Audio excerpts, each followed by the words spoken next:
The cork-popped champagne sprayed into the air, and my sister Brittany stood at the top of the stairs of her brand new private jet, like she'd just won the lottery. Meanwhile, my inheritance sat 10 feet away. Under a stained tarp, rust bleeding through the metal of an old car that looked ready for the junkyard. My boyfriend grabbed his bag and followed her up the stairs without even looking back. In that moment, it felt like everyone had chosen the sky and left me in the dirt. But what if the dirt was where the real story started? The ink on the paperwork wasn't even dry yet when Brittany claimed her prize. She stood at the top of the narrow stairs leading into the gleaming Gulf Stream, sunlight flashing off the polished metal like it had something to prove. In one hand, she held a bottle of champagne. In the other, a glass already half full. She didn't look nervous. She didn't look surprised. She looked satisfied. Like this moment had always been the ending she expected. The cork exploded with a sharp pop echoing across the empty airfield. It bounced once on the concrete and rolled to a stop a few feet from my inheritance, a rusted tarp-covered heap that looked like it had been dragged straight out of a junkyard. For a second, the contrast was almost funny. Up there, champagne leather seats, polished chrome private jet engines, humming with quiet power. Down here, flaking metal mildew-stained tarp, and something underneath that barely resembled a car. I didn't say anything. I just stood there. Then I glanced over at Tyler. 3 years together. 3 years of shared rent, shared groceries, shared plans about our future. For a moment, I waited for him to laugh it off. Maybe put an arm around me. Maybe say something like, "This is ridiculous, right?" But he didn't slow down. He adjusted the strap of his designer bag on his shoulder and started walking straight past me, straight toward the jet. "Sorry, Ash," he said casually, like he was declining a dinner invitation. He kept his eyes fixed on the open cabin door. You can't fly first class with a pile of scrap metal. That was it. No hesitation. No awkward pause, no second thought, just a quick apology tossed over his shoulder before he climbed the stairs behind my sister. I watched him disappear inside the cabin, the same guy wearing shoes I'd bought him, carrying a bag I'd paid for, holding a ticket that in a lot of ways I'd helped fund. And the strangest part, neither of them looked back. Brittany was already laughing again, pouring more champagne, as if the runway itself was her personal red carpet. Tyler leaned against the doorframe, grinning like he'd just upgraded his life in one easy step. Then the engine started. At first, it was just a low mechanical whine. Then the turbines roared to life louder and louder until the air itself seemed to vibrate. Hot wind blasted across the tarmac, kicking up dust and loose gravel. The tarp on my inheritance flapped wildly in the turbulence. Dust stung my eyes. My hair whipped across my face. The champagne cork rolled another inch across the concrete. And still, I didn't move. The jet began to taxi down the runway engines, screaming with power. Within seconds, the noise swallowed everything else. The airfield, the wind, even the quiet embarrassment hanging in my chest. From the outside, I must have looked like the punchline to the whole scene. The sister left behind with the rusted car. The girlfriend who got replaced by a better seat on a better ride. And maybe that's exactly what Brittany and Tyler believed. To them, the story was already over. They were flying toward the future, and I was standing alone on the ground. Next to a pile of scrap metal they thought proved I had lost. I didn't run after the plane. I didn't scream. I didn't chase the runway lights like some tragic scene from a bad movie. I just stood there, The roar of the engine slowly faded as the jet lifted into the dark sky, shrinking into a distant glow before finally disappearing. The wind settled. The dust drifted back down onto the concrete, onto my boots, onto the rusted tarp beside me. My eyes were dry. In fact, my vision had never been clearer. Tyler had walked up those stairs, carrying a designer bag I bought him, wearing shoes I paid for, holding a ticket that in a lot of ways I had subsidized. He thought he was walking into a better life. What he didn't realize was that he had just walked away from his safety net. The hangar was quiet now, empty except for me, the covered car, and the faint smell of jet fuel lingering in the air. I pulled out my phone. The screen lit up the darkness in a pale blue glow. My fingers moved automatically. First stopped my banking app, the joint checking account Tyler and I used for household expenses, which, if we were being honest, mostly meant his gaming habits and impulse purchases. Frozen. Next, the platinum card he kept in his wallet for emergencies. Cancelled. I could almost picture the moment it would stop working. Probably somewhere expensive. Then I opened the lease agreement. The apartment he always referred to as ours. Funny thing about that lease, it was entirely in my name. Right there in the dark hangar, I drafted a notice to vacate. Clean, simple, legally airtight. It took exactly 4 minutes to dismantle the financial support system I had quietly built around him for the last 3 years. I didn't feel sad. Honestly, it felt like closing a tab on a bad investment. I slipped the phone back into my pocket and turned to face my inheritance. The tarp was stiff with age, heavy and damp with the smell of mildew. It clung to the shape underneath like a secret that had been waiting a long time to be uncovered. I grabbed the edge and yanked it back.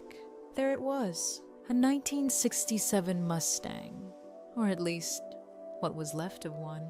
To most people, it looked like a disaster. Rust had eaten into the wheel wells. The paint was long gone, replaced by blotches of primer and raw metal. The interior was gutted, no seats, no dash. It looked like a corpse. But I wasn't most people. I was a mechanic. This was my language. I backed my truck up to the hangar doors and lowered the flatbed trailer. The winch cable hissed as I pulled it free, the steel cold against my palms. Then I slid under the car. The concrete floor bit through my coveralls. The smell hit me immediately. Old oil rubber corrosion. Familiar. Honest.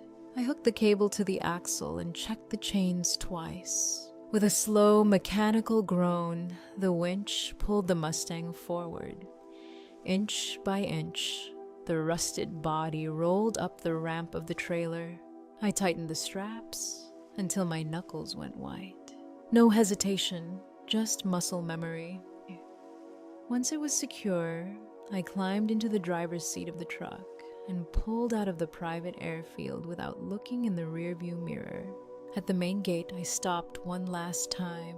The heavy padlock snapped shut with a dull metallic click. The brass key felt heavy in my hand. For a moment, I thought about the summers I spent here as a kid, running around the hangar while Grandpa Arthur worked on engines and told me stories about schnees that were older than both of us. Back then, this place had been about work, about learning, about building things with your hands. Before Brittany turned it into her personal photo shoot location. I looked at the key for another second, then tossed it into the tall grass beside the fence. Let them find a locksmith when they came back, if they came back. For the next 2 weeks, the outside world might as well have stopped existing. I barely saw the sun. The garage became my entire universe. 4 walls, a concrete floor, and the rusted skeleton of the Mustang sitting under bright shop lights. The air always smelled the same solvent metal dust, old oil baked into the floor from decades of work. My hands turned permanently black. No matter how many times I scrubbed them with orange hand cleaner, the grease stayed in the lines of my fingerprints, like it had decided to move in for good. To Brittany, this kind of work would have felt like punishment. To me, it was the only language that ever made sense. Every morning, or whatever passed for morning when you were living on coffee and stubbornness, I'd roll the creeper under the car and start dismantling another piece. Bolts that hadn't moved since 1967 fought me every inch of the way. Rust flaked down into my hair and eyes. My knuckles were constantly split open from slipping wrenches. It wasn't glamorous.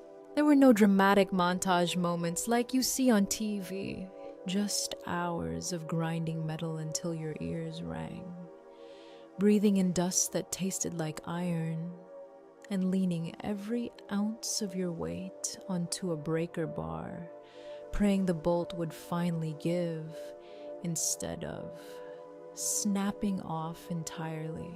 But something strange happens when you work like that for long enough. Your hands stay busy, and your mind starts wandering. Piece by piece, as the Mustang came apart, so did the story my family had always told about me. According to Brittany and eventually everyone else, I was the unlucky one, the sister who stayed behind, the one who never left town, never chased the glamorous life, never seemed to move up. Brittany had her version of the story polished to perfection. While I was here in the shop, she was finding herself in Paris, posting photos from Milan, flying to beach resorts with captions about living your dreams. And she did all of that on Grandpa Arthur's credit card. I remember seeing those pictures back then. Everyone in the family would pass their phones around like they were watching a travel documentary. Look at Brittany. Look at the life she's building. Meanwhile, the camera never pointed at the garage.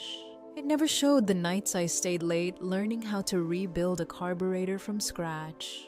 It never showed the mornings I spent counting inventory or balancing the shop's books because Grandpa hated paperwork.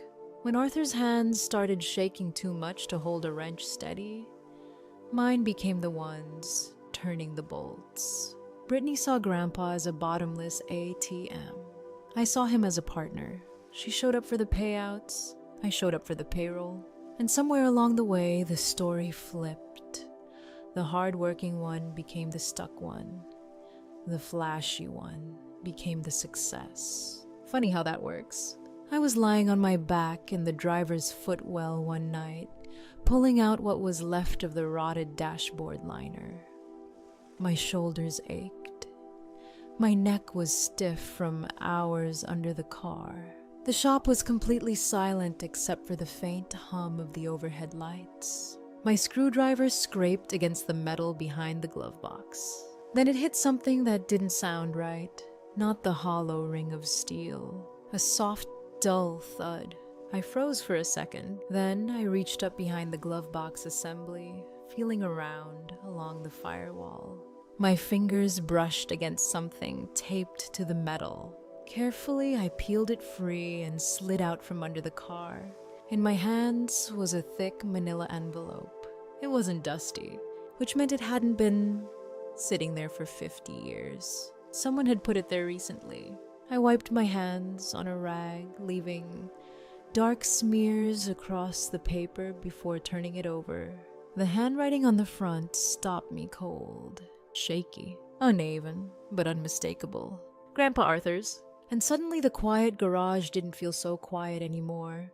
I sat there on the cold concrete floor with the envelope in my hands. For a long moment before opening it, the garage was quiet, too quiet. The Mustang loomed above me on the lift, stripped down to bare bones, wires hanging loose, the dashboard half removed. For 2 weeks, I'd been tearing this car apart, piece by piece, and somehow This had been hiding just inches from my hands the entire time. The paper felt thick, recently placed, not something forgotten from the 1960s. My thumb slid under the flap and opened it carefully. Inside was a single folded letter. The handwriting hit me immediately. Shaky, uneven, but unmistakable. Grandpa Arthur. The kind of handwriting that only appears near the end of a long life, when your hands don't quite listen to you anymore. I unfolded the paper slowly. Ashley, if you are reading this, it means you didn't sell the car for scrap. You did what you always do. You rolled up your sleeves and got to work. A strange warmth spread through my chest, but I kept reading. You're probably angry about the jet. You're wondering why I gave your sister a $24 million aircraft and left you with a rusted heap.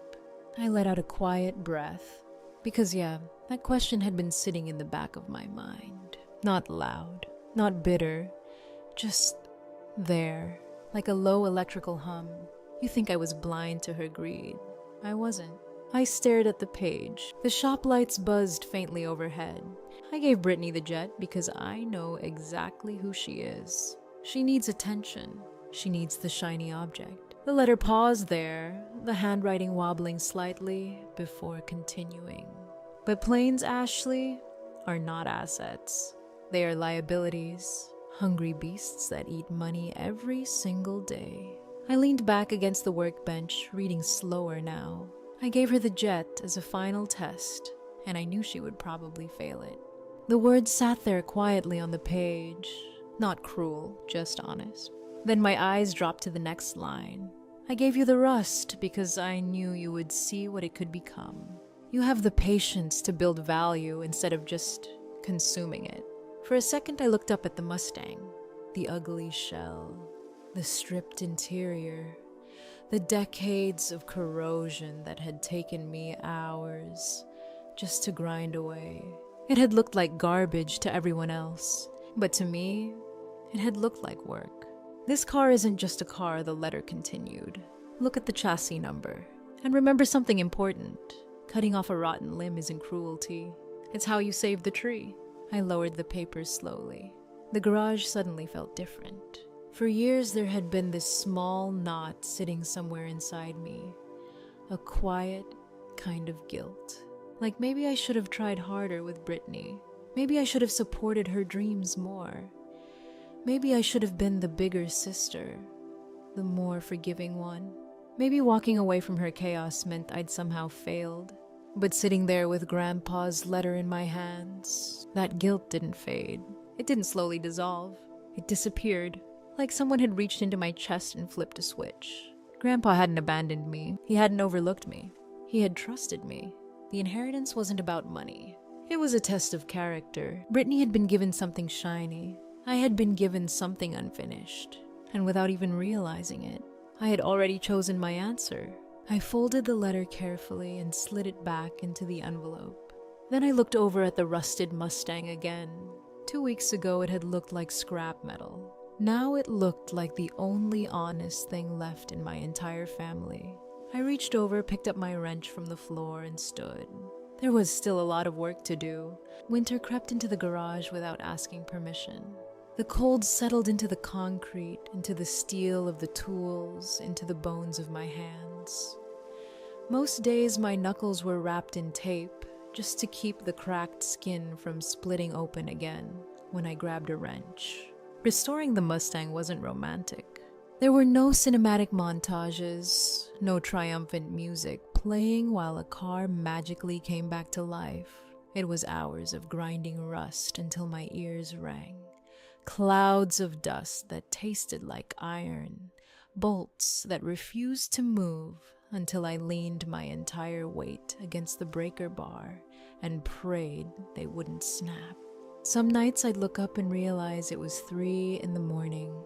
The only light in the garage came from the harsh white shop lamps hanging over the car. Meanwhile, according to my phone, my sister was living somewhere in the clouds. Every time I paused long enough to take a sip of lukewarm coffee, the screen would light up with another notification. Brittany had turned the jet into her personal broadcast studio. One video showed her leaning back in a cream leather seat, laughing as she popped another bottle of champagne. The camera panned across the oval windows, where soft white clouds drifted past like a movie backdrop. Then it landed on Tyler. He was sitting across from her, grinning into the lens, holding his wrist up just long enough for the camera to catch the oversized Rolex gleaming under the cabin lights. The shot shifted back to Brittany's face. She zoomed in, smirking. The caption appeared across the bottom of the screen. "Some of us were born to touch the sky." A second line followed. "Others were born to play in the dirt." Then the tag popped up. My name. Of course she tagged me. It wasn't enough for her to feel like she was winning. She needed an audience. Scrolling through the comments felt like reading a script written by strangers who thought they understood everything. Queen energy, living the dream. Your sister must be so jealous. They saw a glamorous heiress flying around the world. What I saw was someone burning through jet fuel at $5,000 an hour just to impress his people who would forget her name in a week.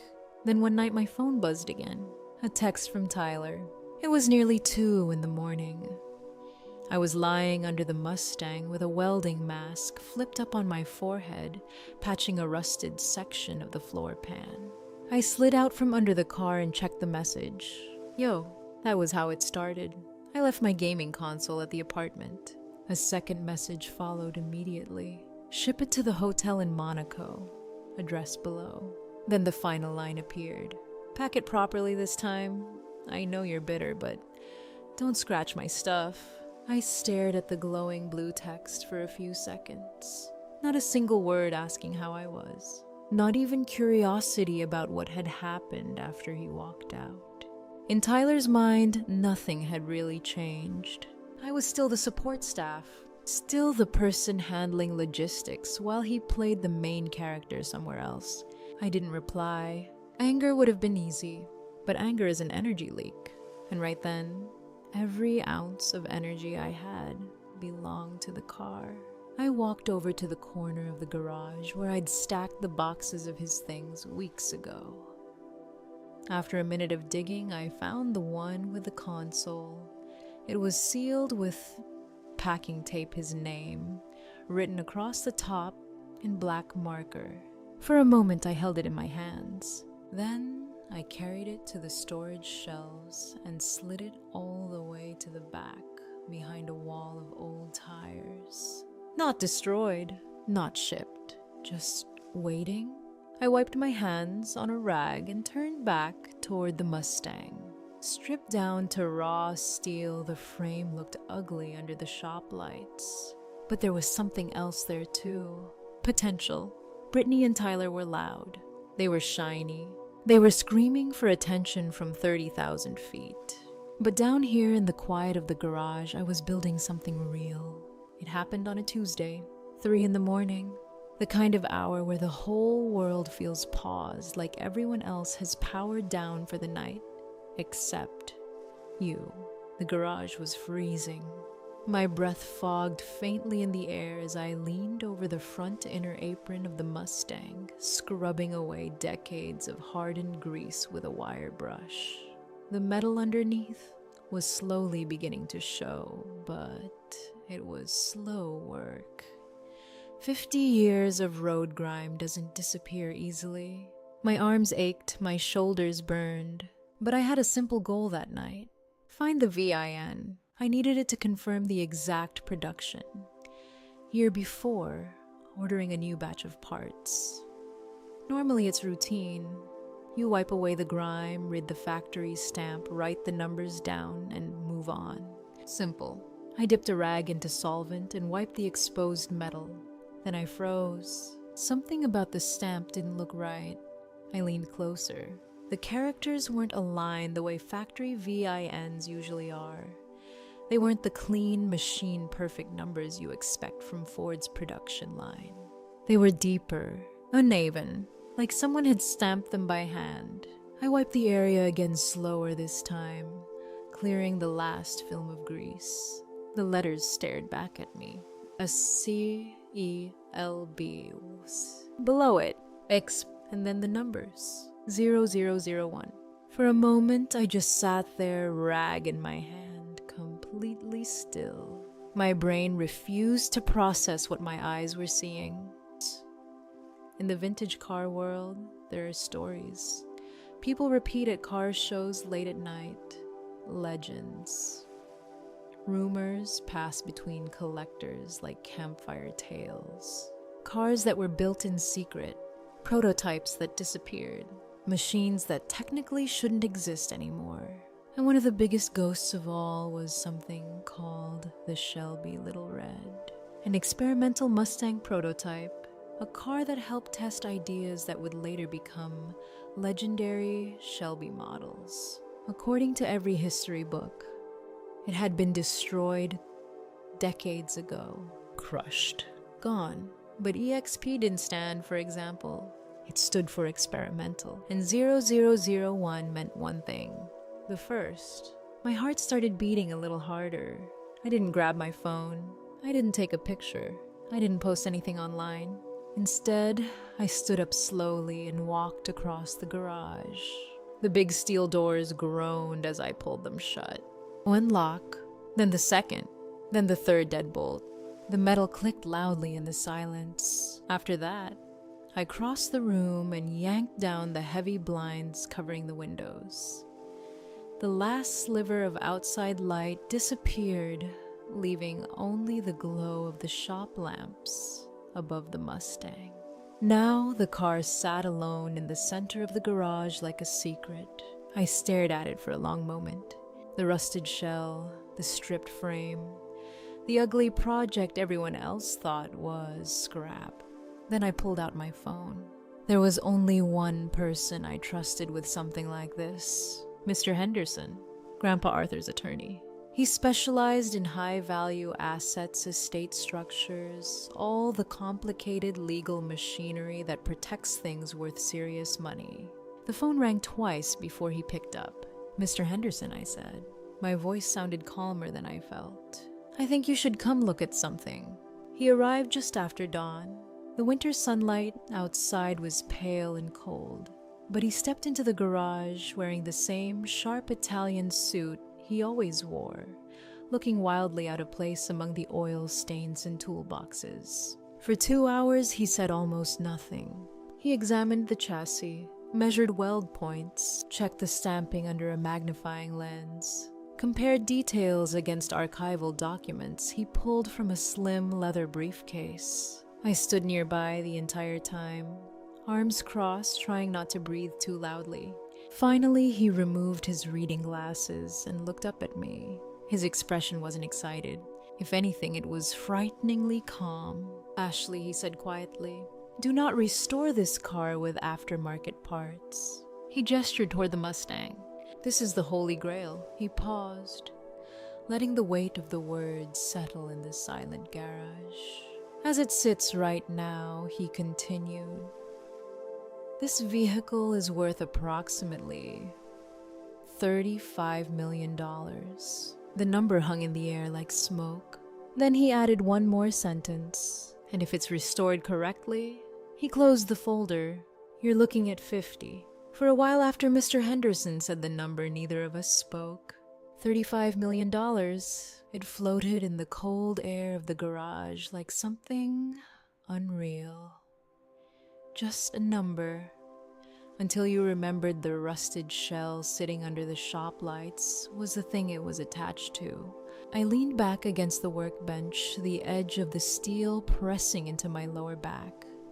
My mind kept circling one thought. Grandpa knew, I said quietly. Henderson didn't hesitate. Arthur knew exactly what he was doing. He opened the leather folder he'd brought with him and slid a sheet of paper across the oily workbench. It was a spreadsheet, columns of numbers, notes, and legal references tied to the estate. You need to understand something about your grandfather, he said calmly. He didn't structure his will emotionally. He structured it strategically. I looked down at the paper. At first glance, it looked like any other financial breakdown. Then my eyes landed on the column labeled Aircraft Operating Costs. The numbers were red. Big numbers. Your sister didn't inherit wealth, Henderson continued. She inherited responsibility. He tapped the page with a pen. That Gulfstream costs roughly $200,000 a month to operate. I looked up. $200,000. Hangar fees, crew salaries, maintenance schedules, insurance, fuel. Jets are not passive assets. They are machines that require constant feeding. He turned another page. The cash portion of the estate that went to Brittany is locked in a trust. It can only be used for the aircraft's operation and maintenance. I blinked, so she can't just spend it. Number, he shook his head once. She can't buy handbags. She can't buy houses. She can't liquidate the plane without triggering a complicated legal process. He paused for emphasis. In practical terms, your sister isn't the owner of that jet. He folded his hands. She's its employee. The image hit me instantly. Brittany flying around the world, posting champagne videos, chasing attention online, all while the meter kept running. Every hour the engines burned fuel. Every day the plane sat in a hangar collecting fees. Every month the machine demanded another enormous check just to keep existing. It's a liability loop, Henderson said. The more she flies, the more it costs. The more it costs, the faster the trust drains. I looked over at the Mustang again. The stripped chassis gleamed faintly under the lights, the raw steel now exposed after weeks of grinding away corrosion. And this I asked. Henderson followed my gaze. This, he said, is the opposite. He walked over and ran a hand lightly along the fender line. Every day this car exists, its value increases. Rarity compounds over time, especially for something historians believed was destroyed. He turned back to me. Your grandfather gave your sister something that looks like wealth, but consumes money. Then he nodded toward the Mustang, and he gave you something that looks like scrap, but quietly generates it. For a moment, the whole structure of the inheritance snapped into focus. It wasn't about who he loved more. It was a test. Brittany had been given the shiny object she always chased. I had been given the unfinished project. The question wasn't what we received. It was what we would do with it. Henderson returned to the workbench and pulled out another document. This also needs to happen immediately, he said. I stepped closer. The paperwork was already prepared. Articles of incorporation, ownership transfer forms. What is it, I asked. An anonymous limited liability company. He slid a pen across the table. This vehicle is now a historically significant asset, worth tens of millions. That makes it a target. For who? Collectors, speculators, and potentially family members who suddenly become very interested in your inheritance. He let that sink in. The LLC will hold the title to the vehicle. Your name won't appear publicly in ownership records. I picked up the pen. Does Brittany know, I asked? Henderson gave a small, knowing smile. She will, he said. He closed the folder. When the money runs out, I signed the documents. The ink dried quickly under the shop lights. Strangely, I didn't feel triumphant. There was no rush of victory, just a quiet clinical satisfaction. Somewhere out there, Brittany was probably posting another photo from 30,000 feet, convinced she was looking down on me. What she didn't realize was that she was already falling. She just hadn't hit the ground yet. 6 months. That's how long it takes for a $24 million inheritance to turn into a suffocating mountain of debt when you treat a private jet like it's an Uber. At first, the internet had loved it. Brittany's posts were everywhere. Champagne flutes clinking in the cabin, selfies with clouds drifting past the oval windows, captions about living life at 30,000 feet. Every destination looked more extravagant than the last, but slowly, the post stopped. No dramatic announcement, no explanation, just silence. Mr. Henderson kept me updated from time to time. Not because I asked, but because technically Brittany's financial spiral was still tied to the structure of Grandpa's estate. The numbers told a brutal story. The operational trust that funded the jet's expenses had drained faster than anyone predicted. Every hour in the air burned through thousands in fuel. Every day on the ground stacked up hangar fees, insurance crew salaries, and maintenance inspections that couldn't be postponed. Eventually, the math stopped working. The crew walked off first. They were professionals, pilots, mechanics, attendants, people who understood exactly how unstable the situation had become once the payments started arriving late. One morning in Miami, they simply packed their bags and left the aircraft sitting on the tarmac. The Gulfstream never moved again. Without a certified crew, it couldn't legally fly. Without payments, the hangar fees began stacking up at $2,000 a day. Then came the creditors, maintenance companies, fuel contractors, airport authorities. The same phone that used to buzz with party invitations and influencer messages started ringing with something very different: demands for payment. By the time Henderson last checked the records, Brittany was effectively insolvent. The jet wasn't freedom anymore. It was an anchor. And like anyone drowning, she eventually started grabbing for anything that looked like a life raft. It happened on a quiet Tuesday afternoon. I was in the garage leaning over the workbench while one of the academy students was carefully sanding the door panel of a vintage pickup truck. My laptop sat open beside a pile of invoices. Then a notification popped onto the screen. Asset protection alert. I frowned and clicked it open. The software Henderson had installed for the LLC rarely flagged anything. It mostly scanned public databases and auction sites for VIN matches connected to the Mustang. Usually it returned nothing. This time it didn't. Unauthorized listing detected. VIN match confirmed. My pulse didn't spike. If anything, everything inside me went strangely calm. I clicked the link. A new tab opened. There it was. A listing on a second-tier online auction site. The photos were old. I recognized them immediately. Pictures taken years earlier when Grandpa first bought the Mustang before rust had eaten through half the panels. The description was short. 1967.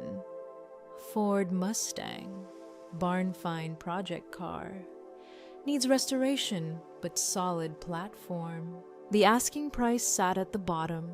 $15,000. I stared at it for a moment. Whoever posted the listing thought they were unloading an old junk car to cover a bill. What they didn't know was that the same car had already been verified as one of the rarest Shelby prototypes ever built. My cursor moved slowly down the page to the documents section. To list a car, the seller had to upload proof of ownership. There was a PDF attached. I opened it. The title transfer form appeared on the screen. The date was backdated to the week of Grandpa's funeral, and at the bottom, in shaky blue ink, was my signature. Except it wasn't mine. The letters were wrong. Too stiff. Like someone copying a handwriting sample they didn't quite understand. For a long moment, I just stared at the screen. Brittany hadn't just tried to sell something that wasn't hers. She had forged a legal document transferring ownership of a titled asset across state lines. She thought she was flipping a rusty Mustang to pay a fuel bill. In reality, she had just attempted to fence a $35 million historical artifact. This wasn't family drama anymore. It wasn't jealousy or bad decisions. This was wire fraud, forgery, grand larceny, felonies. I picked up my phone and pressed the speed dial button. Henderson answered almost immediately. She listed it, I said calmly.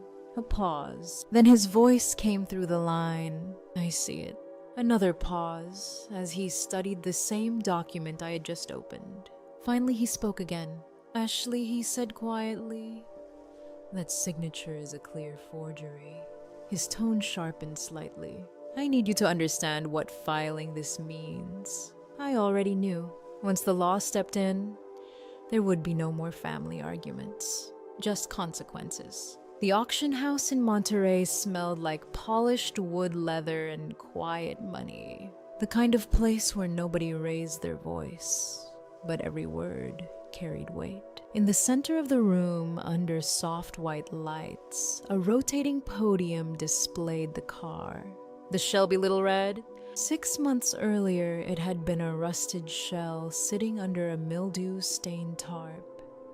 Now, it gleamed in deep cardinal red, every curve of the body restored to perfection. Chrome reflected the chandeliers above. The engine bay looked like a museum exhibit. Collectors filled the room, seated in neat rows, numbered paddles resting on their laps. The auctioneer's voice rolled smoothly across the hall. 22 million. Do I have 23? A paddle lifted in the second row. 23. Thank you, sir. I stood in the wings, near the velvet ropes, wearing a tailored black suit that probably cost more than the truck I used to tow the car home. Mr. Henderson stood beside me, checking his watch with the quiet patience of someone who already knew how the story would end. 25 million, the auctioneer called. Another paddle. Then Henderson leaned slightly toward me. They are here, he said quietly. I turned toward the entrance. A small commotion had formed near the velvet ropes. 2 security guards were blocking someone who was clearly not interested in being blocked. Brittany's voice cut through the room. That's my family's property. Heads turn. The murmurs started immediately as Brittany shoved past the guards and rushed into the hall. Tyler followed a few steps behind her, looking far less confident than he had on that jet months earlier. The difference was brutal. Brittany used to look like a magazine cover come to life. Now her hair was messy, her designer coat wrinkled, and her eyes had the wide, frantic look of someone who hadn't slept properly in weeks. She spotted me instantly. Ashley. She hurried across the floor and grabbed my arm. Stop the auction, she said breathlessly. You can't sell it. The bidding behind us continued. 27 million. Brittany tightened her grip. That car belonged to Grandpa Arthur. It's family property. We have to split it. Tyler stepped forward, forcing a smile that didn't quite reach his eyes. Babe, look, the jet situation got complicated, he said quickly.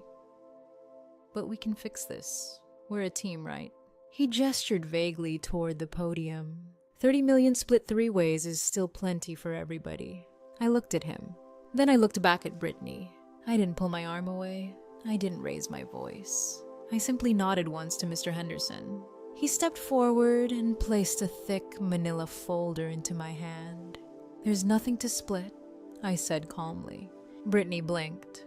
What are you talking about? I handed her the folder.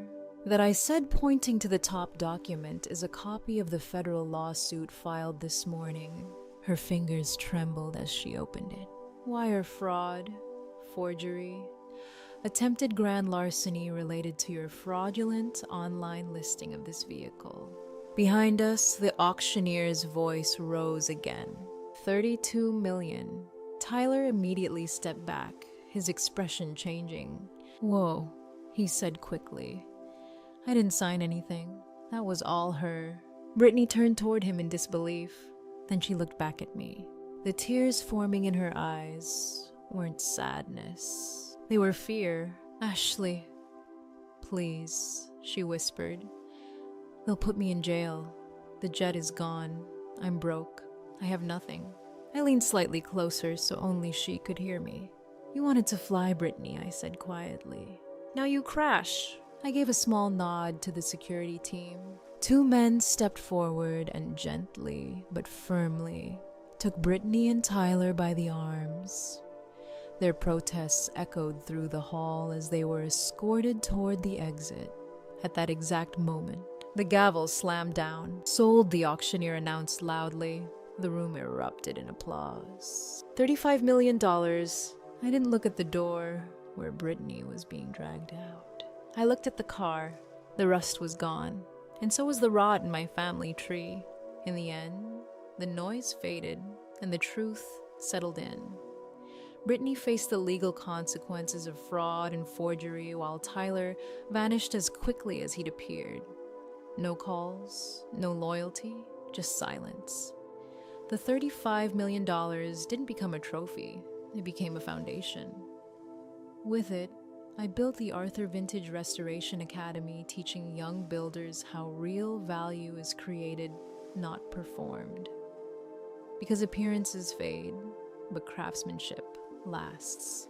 If you enjoyed the story, like the video, tell me in the comments, jet or car, and subscribe for more stories like this.